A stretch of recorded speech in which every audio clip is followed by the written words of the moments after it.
يا هلا حياكم الله. والله مشاركين مع ربعنا، مشاركين فيها الدقة ال20، ومشاركين في ال50 سيف الملك ونخبة النخبة إن شاء الله، ونتمنى التوفيق لنا ولجميع المشاركين إن شاء الله. والله جائزة الملك عبد العزيز جائزة غالية على كل سعودي، وكل يتمنى ويطمح أن يشارك فيها. وبالنسبة للنادي نشكر جميع الأعضاء على التنظيم وعلى ما قصروا، ونشكر رئيس نادي هلبل الشيخ فهد بن فلاح بن حسين على التنظيم وعلى الرعاية وعلى كل شيء، نشكر شكر جزيل. والله إن شاء الله نطمح للأول بإذن الله، ونتقدم إن شاء الله بإذن الله.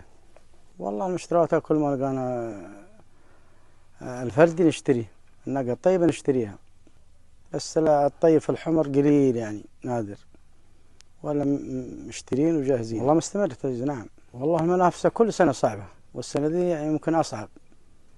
والمراكز والله ما أقدر أحدد، هذا توفيق، وفي لجنة إن شاء الله فيهم خير وهم اللي يحددون المراكز بإذن الله. إن شاء الله مستمر والله حتى الآن الحمر، ونشوف مع الوقت ما حد يعلم إن شاء الله ممكن.